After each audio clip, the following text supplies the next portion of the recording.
Long ago, in the ancient land of Wisconsin, a group of nerds delved deep into the depths of Milwaukee Area Technical College. It was neither gold nor silver they sought, but knowledge of video games and the video game industry. They called this epic journey the Dev Quest.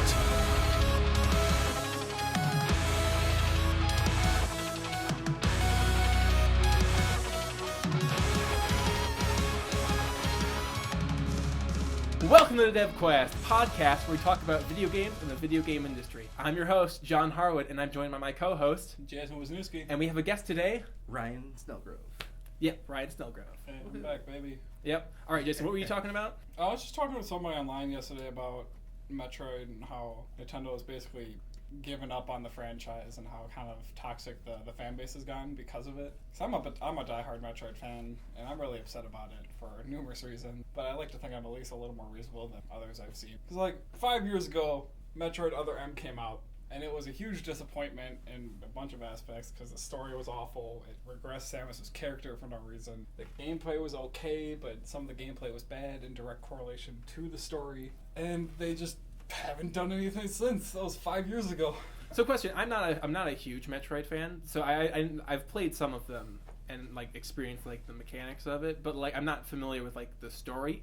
Was Metroid like about the story? Because wasn't it just like you were like some person on a base and you went around like doing stuff? Well, that's the thing about Metroid is that like out of like the main franchises like Mario, Zelda, Star Fox, Metroid, that kind of stuff, Metroid is the only one where each game has a cohesive overlapping storyline throughout each game. Like Link is always in some sort of different dimension for each game, so they don't have to worry about like linking the story, but Metroid is. So that when Metroid Other M came out and it was supposed to be between Super Metroid and Metroid Fusion, basically it was filling in the gaps between those two games, but things happened in that game that they basically retconned and regressed her character back to things that didn't make sense because Super Metroid and Metroid Fusion were some of the last games in the timeline. Right. So the reason why she's regressed back to this character where she's acts like she's like a novice or she's still scared of these things, even though at this time she should be a battle-hardened veteran of like fighting space pirates and monsters. It just makes no sense. Like the time when in the game you encounter Ridley, and for some reason I think it was just because they had the technology to do it, she was starting to have flashbacks about when Ridley killed her parents and attacked her whole planet. But she's already killed Ridley like 6 times up to this point. Right. She shouldn't be having this issue. She should just be like, oh, it's Ridley, my rival, let's fight. Like, there's no reason. And that's because she was having these flashbacks and stuff, she was losing the fight. And just making her character weak when she shouldn't be. And that's what really bugs me, because that's why I like Samus. She has a really badass woman in a badass suit of armor that isn't afraid of nothing. So she ain't afraid of no man. She doesn't afraid of nothing, alright? Well, do you think it's because of they're trying to maintain story, or you think it's more of like a gameplay and accessibility sort of thing where they make the character vulnerable at the beginning so new players can feel like they can get into the game more? Because if you're just jumping in as a player and you're suddenly just a badass, it might not be as fun as if you were just starting to play and you improve throughout the game and you notice your character getting better too, and it gives you this sense of accomplishment. Well, the thing is, your character's not getting better in that game. You're already Samus at your full power. It's the only reason why you don't have access to all your technology is because the big guy in charge isn't allowing you to. Which, in itself, I've talked about that before on the podcast, it doesn't make sense at all. Like, why, if she was hired by the Federation to help them, so why wouldn't they want her at her full power right off the bat, but restrict her? Like, it just, she almost dies like 3 times because they don't let her use the proper weapon. Like, why? Yeah, it seems like the problem, it kind of comes down to like a little bit of like bad writing, and it's also it was horrible writing because they gave the game was given to a different company to create. It wasn't made by it was made by Team Ninja, which was a bad decision. Okay. I also think it kind of suffers from like what a lot of like franchises come to suffer from, where it's like the franchise comes to be known for a few things. It comes to be known for Ridley, right? And that's why Ridley is like in every one, even though you kill him like every time. Well, he's the rival character. Right, but do you like kill him every time? Oh yeah. Does it make sense? They always bring him back from the dead for some reason. It's like the first time you find him flesh and blood. The second time he was mechanized. Oh, okay. And rebirthed through space higher technology. The third time there was a fully metal version of him that they made. It was an actual robot Then he came back through the use of Phazon, which helped his mechanized version. And then after you beat that Phazon version, the Phazon actually restored his flesh, and then he was whole again, and then you kill him again. And then after that, there was a clone that was made, and you kill that clone. We don't kill it, you beat it, and then the clone is killed, but the clone that is killed, the husk, is taken over by the X-Parasite, and then you fight that parasite, because the X-Parasite takes on the appearance of the host, and then you kill that, and that's the final time you kill Ridley. I didn't know the story for this was so complicated. I always just thought... Yeah, like I said, it's the only Nintendo main franchise that has an interconnected story. Okay. And that's why people are upset, because Other M was a flop, and then they think they're just afraid to make another one. Okay. They're making Federation Force, which doesn't even have Samus in it. It looks awful. Why would you want to play as some nameless soldier in a Metroid game? You don't play as a soldier in Link. You don't play as a Koopa in Mario. Why would I want to play as a Federation in Metroid? Well, hold on. Don't speak too soon. This game could be really good. You're not giving it enough credit, I don't think. I've seen it. Look. Just wait till it comes out, then you can judge as much as you want. I'm probably going to buy it because it's Metroid. Because I want to show my support that I want Metroid back.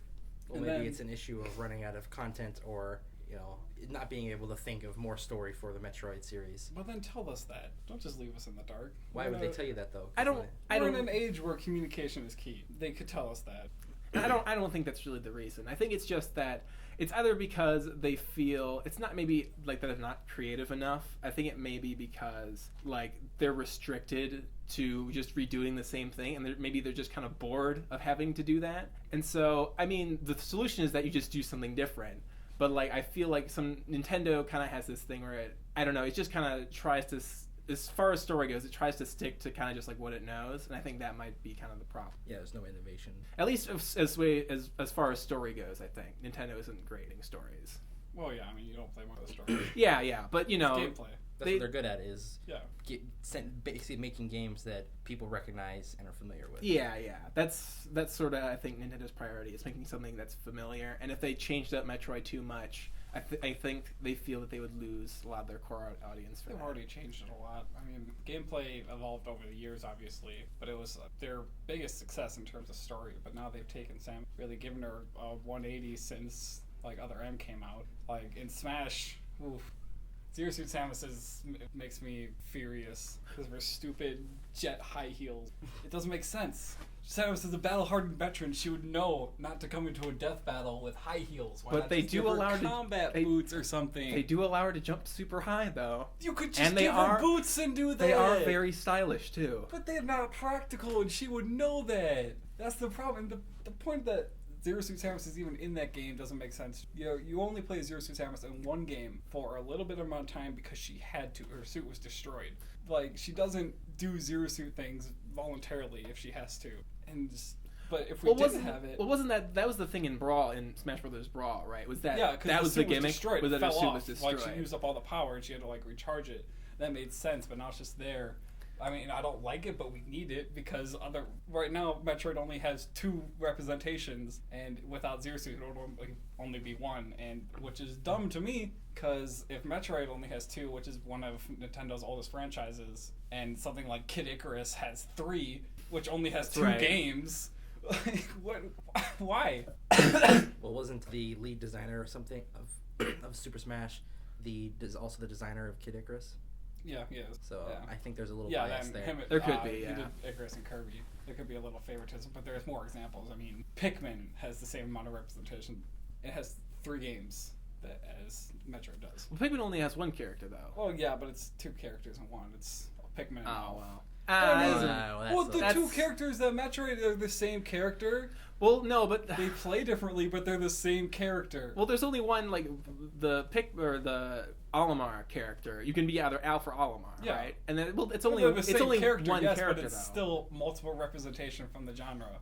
Metroid has 1 character. Well, isn't there a dark? There's a dark Samus skin for just Samus, right? Yeah. So that's another character in Metroid. It doesn't change her name. It doesn't change her identity. It's just Samus in the dark suit. She gets a dark suit. I don't know. I guess my reasoning for why Zero Suit Samus would still be in there. It's just because like in Brawl she kind of became probably like a fan favorite, Yeah, she and did. everybody's or all the designers just kind of decide, yeah, she should probably be in there. I mean, she was. I'm not gonna like deny it and say that she wasn't already a sex object from the beginning. Like she was. Seeing Zero Suit Samus was the reward for 100%ing the game back in the day. Right. Like she was already a sex object, but they've taken it to so far to the extreme that is out of character, Right.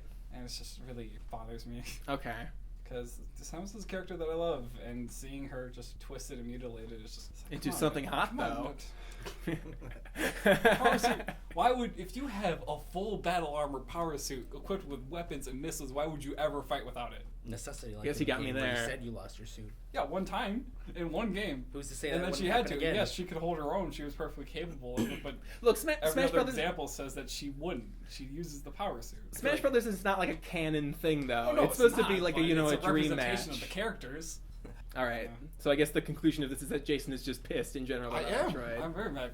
The conclusion is that they should put Ridley in Smash. There it is. Okay. That's what you're getting. I don't think he's too big. Do you think that like I would really like this? I'd really like to see them pretty much like transform the sort of the Metroid series more into like a Dark Souls type thing. That'd be really cool. Yeah, I think that would be really cool too. I'd be down with that. Yeah, it was like I don't know. They probably couldn't do like the like crazy difficulty that Dark Souls does, but I'd like something like that part. I mean, Other M kind of went in that direction. Okay.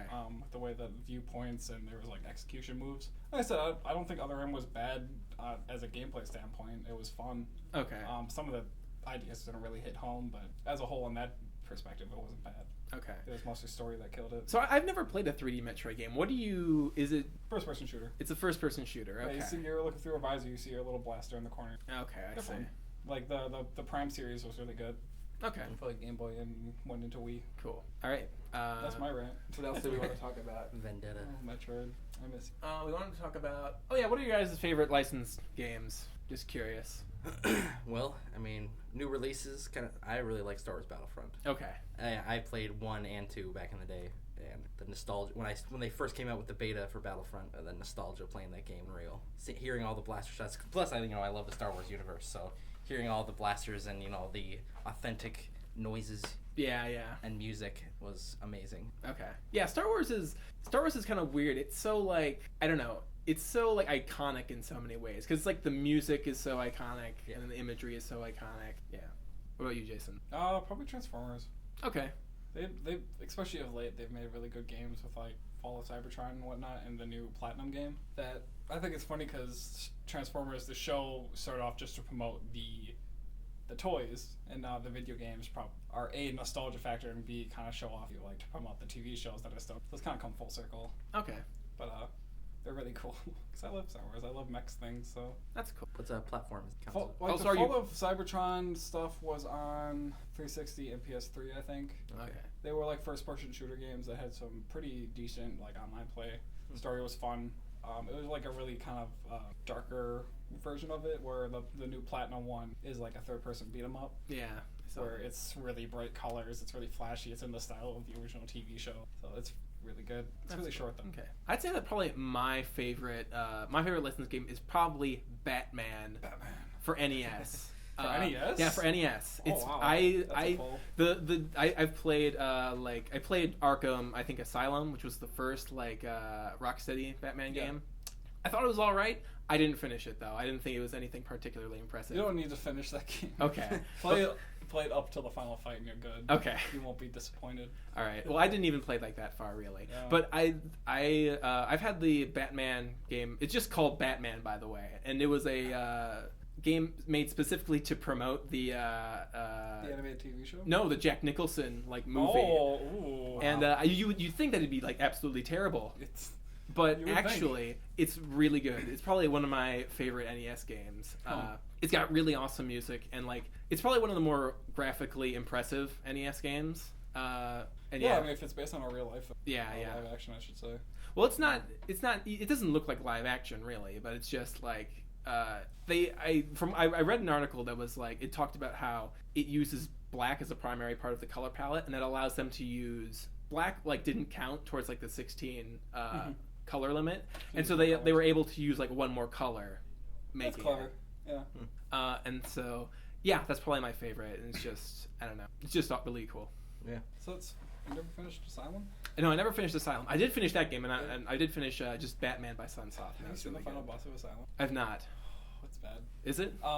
You fight Joker, which you'd think would be normal, but he writes himself out and he becomes like really buff, giant Joker. Oh yeah, I have heard about that. It's so bad. Right. Why would I want to have a big fist fight with Joker? It's not what he's about. Right.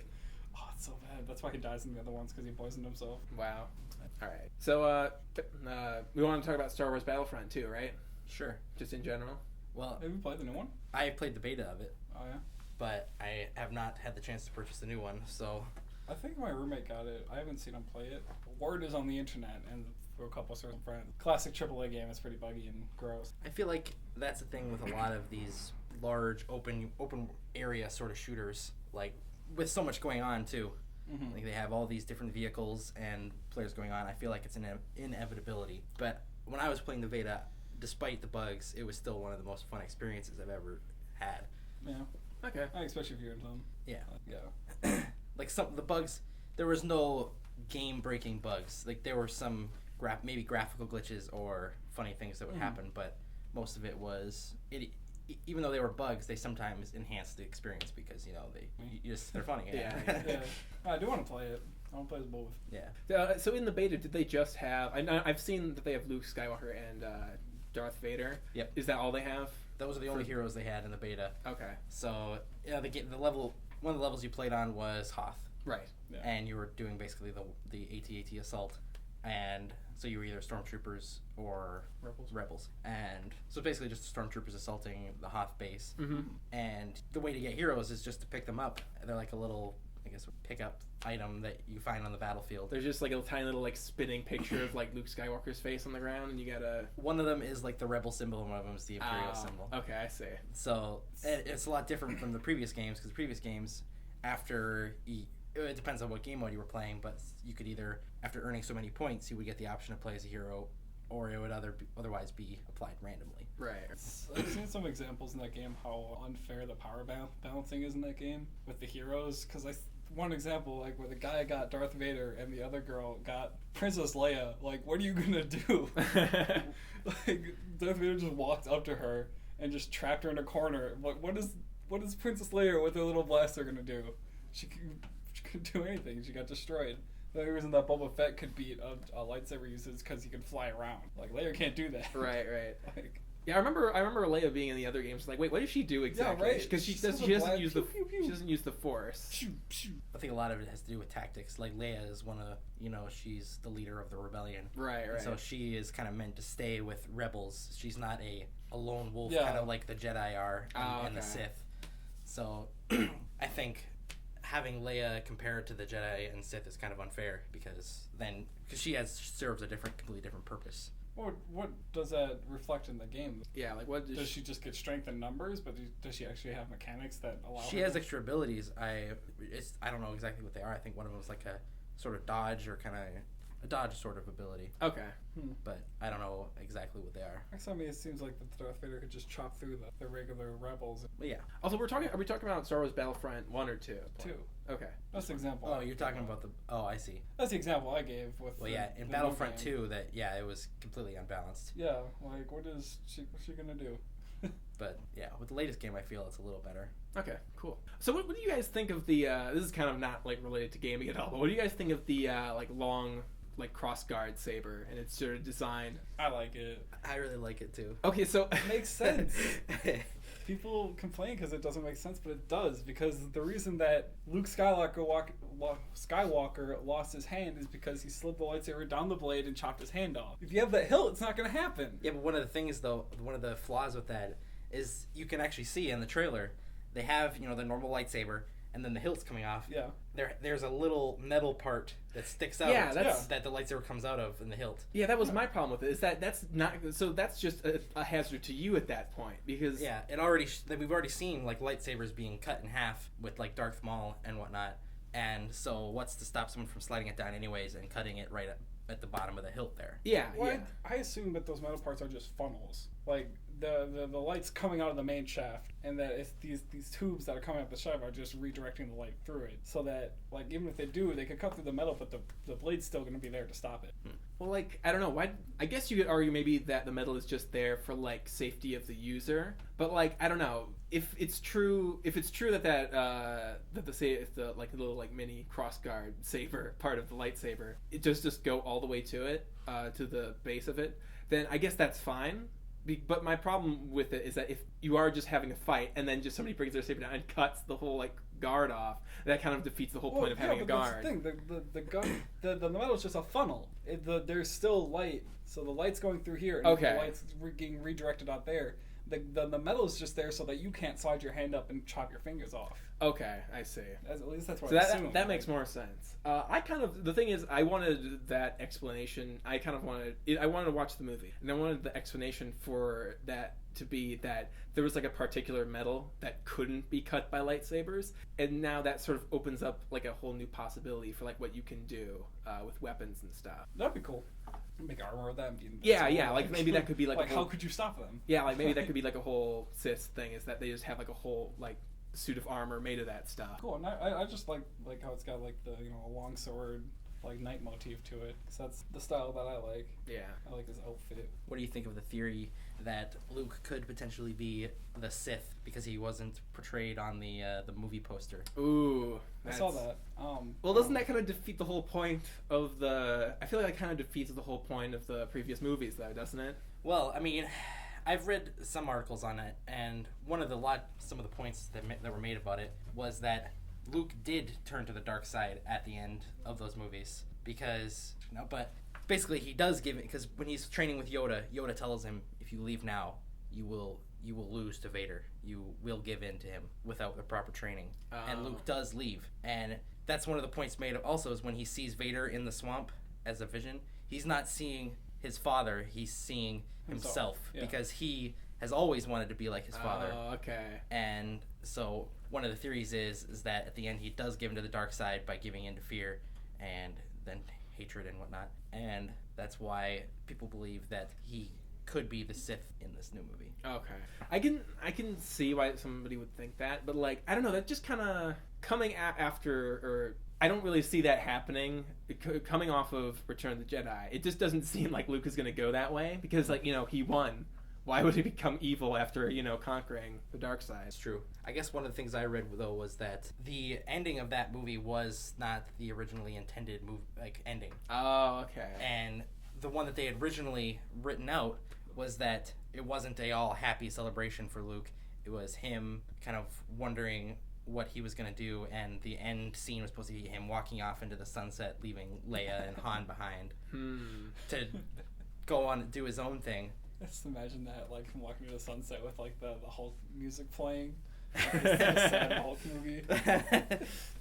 But apparently, the theory is that Lucas changed it so that Luke would be more of an appealing toy seller. Oh, okay. I see. And to give it that that happy end that a lot of people like. Right. But that doesn't advance the story very much. So we'll see what happens. Yeah, I've been trying to stay away from like story spoilers. I was trying to avoid the trailers, but I saw them and at one point they're everywhere. Because I'm still up in the air about whether I think a new Star Wars movie is necessary, but I'm gonna go see it. I just don't know if I like it. I don't know. Yeah. I do like the Chrome Trooper. That's The Clone Trooper? the Chrome one. Oh, the Chrome. That one looks awesome. Yeah. Is that a part? Well, I mean, I guess it's a particular character.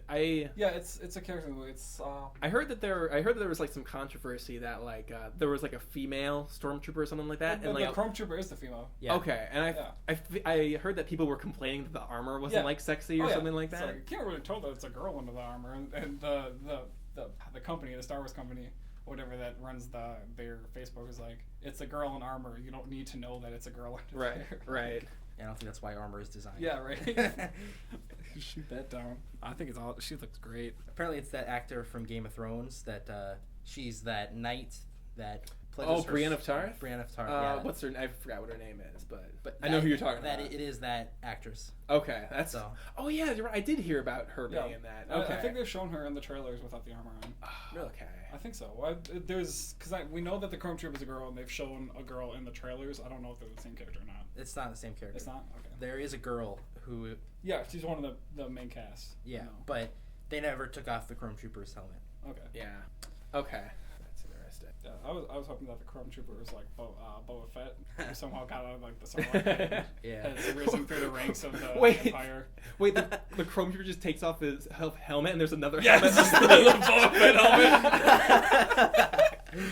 That would be awesome. Because you wouldn't know otherwise. Takes off his regular face, like who? Oh, that's pretty good. That would be great. What a plot twist. Oh man. All right. Okay. All right. We're also going to talk about terrorism. Unfortunately, after that really funny joke, we're going to talk about something really depressing. So, my question is: the Call of Duty games have they've recently, well, not recently, but in the last few years, sort of became famous for having like a really controversial like scene where either there's a bunch of terrorists in an airport shooting people down, and there's also one where like a family is on vacation and they get like poison gassed or something like that. My question is, okay, is this terrorism still effective at like getting attention and stuff like that? Is this sort of? I've completely lost my train of thought. How to word this without being Okay. Okay. All right. So my question is terrorism in games. Is it still like is the whole shock value of it still getting people to buy it, or because I know there was that game Hatred. That's right. That was pretty much entirely revolving around the fact that it was like a terrorist going around killing and being really sort of offensive. I think it really depends on the demographic that's looking at it. I think our generation, the ones that grew up with video games, like when they're starting out, we're so desensitized to it that it's not going to make much difference. I think the older generations might be more concerned about it, I should say. Right. Yeah, when your first vision of a game, or first time seeing a game, is of this guy mass killing people for no other reason that he hates them. Right. Yeah, but I mean, us as a generation, I think Hatred is harmless because it tries too hard. It's not trying to be anything other than just a shooting. It's all in black and white. There's no connections made to any of the people that you're killing. Kind of just a mindless kind of rage dump. I mean, obviously, this is a topic that's been taught about like time and time again. You don't play video games that are violent and then become violent. Right. That's just not how it works. So I don't think there's no correlation. Yeah, I don't think hatred is an effective medium. Okay. Right. Yeah, and we were going to talk about the mission in Call of Duty Modern Warfare 2 is no Russian. Yeah. And where you're walking through an airport gunning down civilians. I think one of the important things about it is it kind of gives you this, I don't know how to put it. Fork feeling. Yeah, in this moment. In this moment, I am euphoric.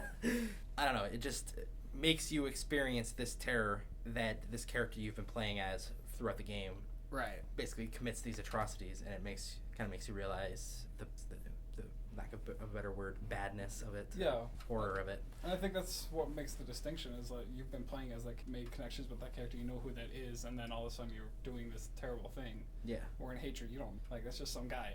And they even say at the beginning of the mission, this is a very like not offensive, but like offensive mission. Yeah, I could remember be. that. They give you a warning, like, do you want to do this or do you want to skip it? Mm-hmm. And then even then, after you start the mission, you don't have to shoot anybody. Right. You can still proceed Which through Call it. of Duty is this? Modern Warfare 2. That's the recent one. No, that's long ago. That was long ago? There's been Modern Warfare 3, then I'm Advanced... thinking Black Ops. I can't. Yeah. Because I know Grand Theft Auto 5 did the interrogation.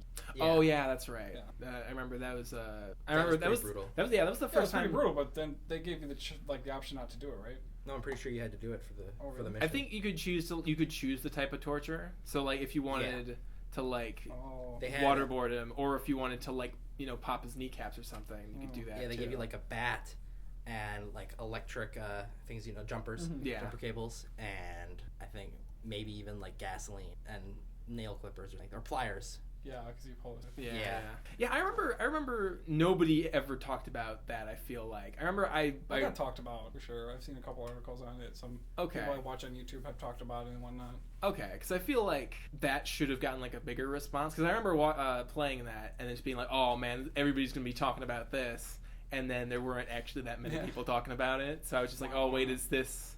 Are we really so desensitized now about all this stuff?" I think it's kind of explained by the character you do it as. Trevor is this crazy guy, just absolutely psychotic. So I think it kind of gets explained away by that. Okay, that's my opinion. I think it's generation that's playing it. Us, we're not really too concerned about it. We don't like it, but we're willing to play it. But with the amount of kids that are able to play Grand Theft Auto, it's a entirely different story. Right. I know. I was like cringing and like looking away when it's rough, I did that mission. But we'll play it. Well, yeah. But it's not like I see that and say I want to go do that now. Right. It's not like a kid's gonna say that if they play it, but they're gonna be disturbed by it. Yeah. They're not gonna know what's happening, and that's the issue of letting these kids play a game that's not rated for them. Yeah, this game is rated M. Yeah. Which is what? You need to be 18 in most places? I think 17. 17? Yeah, and I mean, main franchises that sell those games, like GameStop, will, if that kid's there with their parents, they will explain to their parents what's this game. And most of the time, the parents don't care. Yeah. Like, video games are harmless. Or the kid just won't mention that there's a torture scene in the game. I mean, I'm not saying video games are harmless, because I already talked about that earlier. It's a tricky subject. Okay. I haven't played Grand Theft Auto 5 yet. Really? Really? I just finished it last night. Oh, okay. Yeah, I finished it probably. I guess on the same topic, I've been playing Fallout, which the start of the game is the communists nuking the entire country. That's right, yeah. That's a pretty big act of terrorism. I still have to get that. It's fun, man. I'd consider that to be different though, because that's not like violent and like it's brutal, but it's more of like a thematic device to like create the rest of the game. Oh yeah, it's to create the Fallout. I mean, yeah, it is. Yeah. Any other games? All right, so here's a topic for you. Porn games. Oh. So I look. Like real? This is like internet flash games. Like. So that's my question. Is that I've noticed I've never ever encountered like a real porn game ever before ever. Right? You just haven't looked hard enough. You're right. I haven't. But like whenever I do encounter porn games, they're always like really like cheap flash games or something like that. Oh yeah. So, do you guys think that there's like an untapped market here? That there aren't nobody's doubling down on porn games. There's just kind of like these cheap. I think it's an issue of marketing. I mean, I don't know the technicalities, and I'm not going to pretend like I do, but there's probably something in the way. Well, I can tell you, I did a little bit of research into this. Steam does not allow porn games, so already that's a big hurdle to jump over. False. If you're going to do false. No, it is true. They say that they do not allow porn. It's not exactly porn. I have a game recommended to everyone. Shout out to a game called Honey Pop. Yeah, I also own that game. It's so good. It's pretty good. If you don't know, it's a dating simulation game combined with a puzzle game combined with a porn game. So you go around, you meet all these anime ladies that are ridiculously pretty. You hit them up, you take them on dates and stuff, and each date you do a match 3 puzzle game in order to pass the date. Use different items to get through. Like the puzzle playing is actually pretty good. And then if you have enough dates with them, you have the final date, and then you take them back to your room, and you have like a final puzzle thing where you then like each time you complete a puzzle, you get closer to like getting their clothes off, and you in the base game you can get their tops off and you see boob, but you can't see the bottom. The vaginas, as they're called scientifically. Yeah, I guess we're all adults here, and like there's sound effects that go along with it, and each time you complete a date you get another picture that gets more and more scandalous over it's really fun. It's a fun game, yeah. But I think that's the closest that you'll see to like a legit porn game. The thing is, I wouldn't call that porn. Honey Pop describes itself as a dating simulator game. Yeah. That just so happens to have nudity. Well, a lot of dating simulator games are porn games in disguise. I guess. I don't know. I don't think you can call it that, but there's stuff around. Okay. Ryan, what's your opinion? Is this an untapped market? Theoretically, probably. Okay. But there's probably so much regulation about what you can do in like a media form about that kind of thing. Yeah, they're getting more and more lenient, especially if you have like a higher like rating. So I think The Witcher has Yeah. Like that's the thing is that they say you can't have porn, but there can be nudity and sex. So I guess it comes down to a definition of what porn is. I mean, right to hell. Yeah, well, that's fully clothed though. No nudity. Fully clothed, no genitalia. No nudity. Nice dry humping. Technically. Ooh. I mean, many games have like had quote unquote sex, Right. like the GTA's, but Yeah, it was the just hot you coffee. sitting outside the window, hearing them making noises or whatever, or Right. the But bed then hitting the wall. Way back in the day, like there's the hot coffee thing where there's an actual sex scene or something. Or was that? So I know it was a Nintendo part. I think that was like a mod for GTA, and then Maybe. all the politicians were like, "Oh, there's porn in video games Yeah, now." I know in the new Fallout you have your companions, and like obviously some of them are girls and the boy ones. So if you develop your relationship with enough, you can flirt with them, and then you can romance them, and you're basically a couple, and you can sleep together, but there's no implications of sex. Oh, okay. You get like a perk. The perk is called Lover's Embrace. So I mean, it's kind of assumed that way, It's implied. but you just get a buff for a little while. Okay. It's just a nice relationship. I saw an interesting video, from Jim Sterling actually, that was talking about how Fallout 4 did something actually like really sort of revolutionary by not really doing anything, by allowing you to have more than one lover, basically. And he said that like, boom, you've got now polygamy in games now. Yeah. Yeah, it doesn't really limit you, but you kind of, it's a morality. Yeah. I've got my partner. I don't need anyone else. But Sterling argues that like that's sort of the beauty of it, is that nobody like really is going to come and like say, "Oh no, you've cheated on me, and now this is a thing." And so he's just saying now, by not even making that a feature, that like now you've just got, you've opened up a new thing that video games never had before. Yeah, that's true. And it kind of in some of the character dialogue, they kind of guilt trip you into like if you're not doing something they don't really agree to. But Right. there's no negative actions to it. So you can't romance the robot. Oh, There's that's a robot unfortunate. character. You can't get in that. You can romance robot characters before, though. I remember in Fallout New Vegas that Really? was the thing. This is the future, Jason. Yeah. Hey, in the future, everything is chrome. That game's fun. It reminds me of that SpongeBob episode where Yeah. everything goes chrome.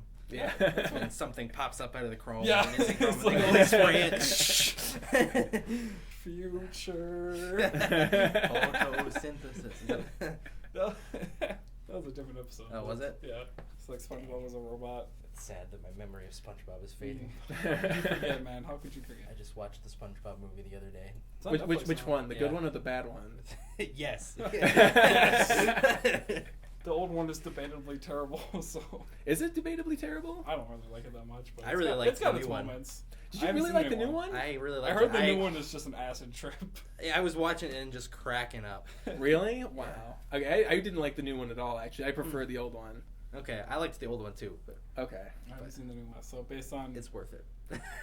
based on you two, I'm not really sure what to think. The only part that I liked about the new SpongeBob movie was when they were like, Mr. Krabs was talking about how like society was going to break down or something like that, and then somebody was like, it's not going to be that big a deal, and then it's just like a hard cut Yeah. to them all in like Mad Max bondage gear and stuff like that. Yeah. That was Oh really my funny. god.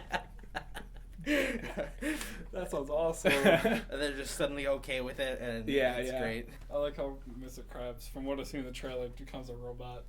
Yeah, Ravioli, That's like- ravioli, they all give me the gain like formula. superhero. They all gain Yeah. superhero abilities. and- Yeah. So that was the part of the movie that I didn't really like, was that like it was like kind of a decent like cartoon, like the real like cartoon version of SpongeBob, and all of a sudden it just becomes like, ooh, look, now we're in 3D. Look at Yeah. us. In the real world. Yeah, I thought that part was just iffy as well. Right. Okay. I saw an article yesterday. It was the picture from the first movie when SpongeBob and Patrick are like a sponge and a starfish when they're dying. Yeah. And the tagline for the article was top 10 saddest anime deaths. And it's just a sponge. Yeah. And a starfish. It's kind of true though. It's not an anime. That's not technically. anime. Yeah, I know, but still pretty sad. Ew, can't kill SpongeBob. What a twist. Right. Breaking the hearts of SpongeBob millions. dies and now it's a spin-off show of just Squidward's misadventures. Yep, I would watch. Squidward's my favorite part of that show. Is They all he? grew up to be a little bit of Squidward. Yeah, Yeah. that's what I've noticed, is that like SpongeBob kind of represents like your childhood, Yeah. and then you just eventually grow up to be Squidward. I hate everything. Yep. Well, anyways, we do occasionally talk about Yeah, we do talk about video games sometimes. What was the last good SpongeBob video game you guys played? SpongeBob had good video games? No, but do you remember? Any video games? No. Back in the day, I'd go on the Nicktoons website and play some of those. Those are fun. Okay. Like one where you jump on bubbles across a gorge. I liked that one as a kid. I remember I had like a SpongeBob PS2 game, and I remember that being. I mean, I remember it being all right, but it's probably like not very good. An old GameCube game that my friend had, and we'd actually go over there to play. We liked it at the time. Looking back, it was awful, but it was like a crossover game where it was SpongeBob, Timmy Turner, Danny Phantom, and Jimmy Neutron. And you'd think that'd be awesome, but it was really, really crappy. Was it like a Smash Brothers clone? No, or? no, it was like an adventure where you were like all playing together, Okay. like a room to like play. Well, see, now I just realized that I should have voted for SpongeBob to be the next Yeah. character. Oh, what would that even be? Oof. You know, I mean, I like know- his like karate gear. Yeah, you could give the karate hands. Oh man, and like the number 1 helmet, he like rams or something. Rams him, headbutts him. He was number 1, Mr. Krabs. What was it? It was Warbenman Jensen or something. I don't even remember. Something like I don't remember the name. That'd be funny, just like SpongeBob bubbles and Oh my god. Do you think that could ever happen? no, Yeah. SpongeBob being a SpongeBob Smash? is not a video game icon. He would. No. I Well, mean, wait. So for this whole Smash like survey thing, did it have to be a video game character? Or could it just be any character? no, it's video franchise. Okay. Game franchise. Did you guys? Ooh, speaking of which, did you guys see Cloud is confirmed? I did see that Didn't saw Cloud's that. confirmed. I don't know how I feel about that. I don't think anyone asked for Cloud, but Are you sure? I thought a lot of people I asked mean, for Cloud. yeah. I feel like everybody's been asking for I guess Cloud. the Weeaboos asked for Cloud. But, I know it's confirmed now that he wasn't the winner of the Smash ballot. This was something they were planning already. Okay. Probably with correlation with the remake. Okay. He looks all right.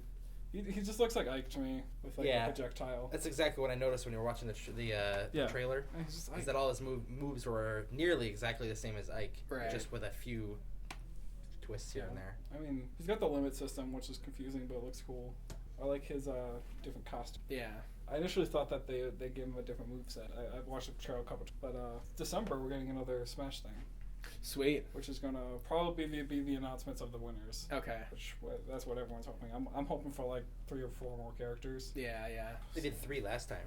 Yeah, they had Ryu, Ness, Ryu, Lucas, Roy. Roy, that's it. That's Roy. right. And Mewtwo before that, and Mewtwo was announced really far ahead of time. I think Mewtwo's pretty useless. I like him. He's like my 3rd main, but he's not good. He's just too. He's a heavyweight, but he's still the lightest character in the game. It doesn't Yeah. make sense. Yeah. You get killed so early. But That up smash though. the up smash is good. There's some fun combos with him. You can do some crazy aerial stuff, but he's just too light. When I Yeah. can get like killed by Pikachu like 60%, I'm like, what? Like this shouldn't make sense. One of my favorite characters, like once I'm done like playing competitively and just playing for fun, is Ganondorf. Yeah. Just trying That's to everyone's spike favorite. constantly, and every Yeah. time I kill someone or spike them, I do the Ganondorf like the It's good stuff. So, I'm hoping for like Shovel Knight isn't my number 1 pick. Yeah. Close behind is Isaac from Golden Sun, who has a surprisingly good chance of getting in. Okay. I could live without Waluigi. Yeah, me I too. can't. I need him. He was in an older game, wasn't he? Or He a was an previous assist game? trophy. He still is an assist trophy. Yeah. That's why Isaac has a chance, because they took him out of the assist trophy, and like Camelot Games, which made Golden Sun, has been talking about how they're going to be revitalizing the Golden Sun series. At the beginning of Smash 4, Sakura was like, we're going to use this game as a chance to introduce old characters again, and like all that stacking evidence. He's a fan favorite. He's got a really, which would just. He's the really tall, skinny one with like that wears purple and black, right? You're talking about Waluigi? Yeah. No, I was you're talking about Isaac. Waluigi Oh, I is thought the you were talking tall. about Yeah, Waluigi. Waluigi's Waluigi's the anti-Luigi with the purple and black and the upside down L. I thought we were still talking about Luigi for a second. No. Luigi. No, I'm talking about Isaac. Well, who's Isaac? I don't even know who that is. He's the main character from Golden Sun. I don't even know what that is. Oh, so good. It's one of my favorite series. It was on the Game Boy Advance. It was a fantasy world RPG where people have magical abilities, but they're called adepts, and they're connected with the elements. It was called synergy. So like Isaac was the main character. He was an Earth adept, so he uses all sorts of Earth moves. He can like conjure, like for some reason Earth can conjure giant swords. Doesn't make sense, but it's really cool. And let's see, it focuses around how the world is not in balance anymore. So there's 4 lighthouses throughout the world, and you have to go and light them. And like start off thinking like, this is what I have to do. And you collect little fairy things called djinns that power you up. And the first game, you light the first 2, which is the Mercury, water, and the Venus, Earth. And at the end of that game, you get the stinger that like if you light these lighthouses, the world will end, but not in the way that you think. So the second game focuses around the kind of the morality of the decision. You're playing as different characters, but they're characters you already know. And then halfway through that game, you meet up with the old characters. So then your party increases from 4 characters to 8. Oh. And then you like the other 2, and it's really good. Huh. Okay. Really fun. It's complex though. All right. Sounds like a long shot though, because I've never. Yeah, I've never heard. It has a really good chance. It's a fan favorite. Like I've seen polls where he's really high up there. I mean, there's the stacking evidence where like Camelot's saying they're gonna reintroduce Golden Sun, and Sakurai saying that he's gonna revitalize old characters. So there's a good chance. All but right. I think they're gonna do like an indie darling first. Okay. And that's gonna be, in terms of indie scene, probably Shovel Knight. Yeah, probably Shovel Knight. He's made his own like niche. He's got an amiibo. He's getting an amiibo. That's really good mounting evidence. Yeah, that's probably. Well, right now they're saying it's only going to be for the Shovel Knight on Wii U, and 3DS, which I really need one of those amiibos, but I can't pre-order them. And he's on every Nintendo platform. So right. Okay. It wouldn't be hard. I know the creators. I think my picks for that would be a Shovel Knight, and then I would really want to see Bayonetta in there as well. What do you think about that? I don't think Bayonetta would really fit. Why not? What? I disagree. I think she would fit just fine. Her character is so different from everyone else's. I mean, she's like the same body type as Zero Suit Samus, so. Yeah, and we all know how I feel about Zero Suit Samus. Well, no, I'm not saying that she's a bad character. I don't like. She's a good character, but just her world is so different. Like her fighting style is so different. She like summons demons and angels. Like I don't know. Personally, I don't think it would be a good fit. She could make it. I think it would. I mean, there would have to be like some weird. She'd have to have some pretty big hitboxes because her like hitboxes are pretty gigantic in her game. Yeah, but. And I know Bayonetta is in a game called Anarchy Reigns, which is a 3D arena fighter. Oh, okay. Which is, I mean, I'm not saying she's bound to that, but that is a very different style game. Okay. Like, that is, like, killing blood and stuff, and it doesn't fit the Smash atmosphere. I would really like to seek the Castle Crasher. Castle Crasher? Yeah. That would be cool. That would be a cool indie choice for sure. Yeah. You'd have so many, like, skin options for that. Yeah. And you could theoretically combine them all into, like, a bunch of their abilities into this one character. Yeah, you could. That would be a really cool idea. Yeah, that'd be cool. I always played as the Pink Knight who shot rainbows out. That was the best. I haven't played that game in a while. Yeah. I used to play a lot. Beaten that game many times. I never got past the lava level. You haven't even beaten the game? Nope. What are you? An amateur. That's my Amateur hour. I only played the game for probably like an hour or so, cause like, and I only had to play it. I only played it when my friends were over, and so yeah, they weren't over for very long, and then we quickly moved on to something else. So we used to play the 360, and we have it on Steam now. So, I mean, it's just a fun like party game with friends. Yeah, that's why we played it. You guys ever played the Scott Pilgrim game? Yes. The game's great. So good. I haven't beaten that game. I haven't beaten that game either. The final boss is so hard. Did you know that they took that? They actually took that off the online store for PlayStation and for Xbox 360. Really? Yeah. So you can't buy it anymore. Oh, I still hate it. Me too. So, hey guys, come to my house. We want to play the Lost Scott Pilgrim game. That game is long and hard. Yeah. Oh my gosh. Like something else. Innuendo. I didn't go there, but honestly, I haven't even tried since then. I got to the final boss about 3 years ago when I was going to school in Platteville.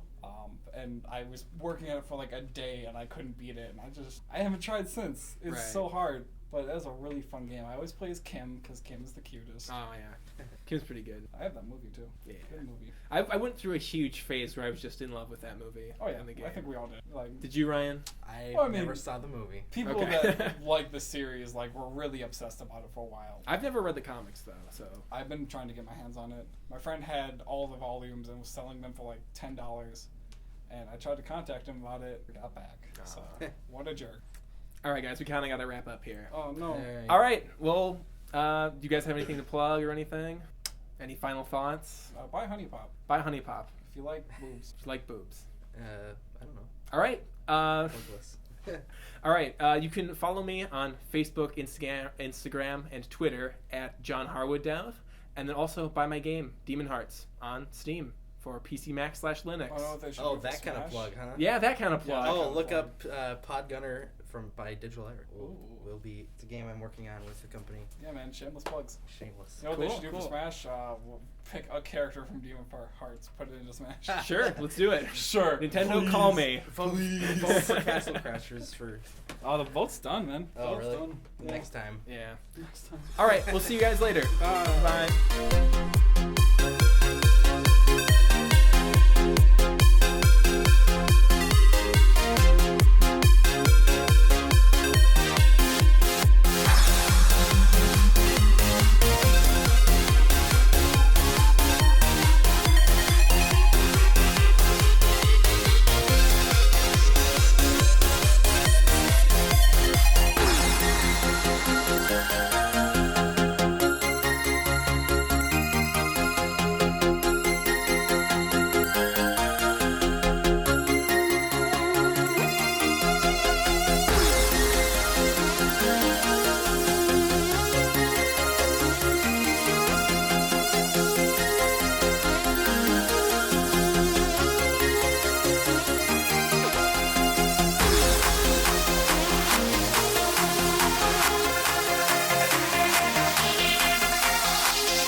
The views and opinions expressed on this podcast are solely those of the original speaker. These views and opinions do not necessarily represent those of Milwaukee Area Technical College.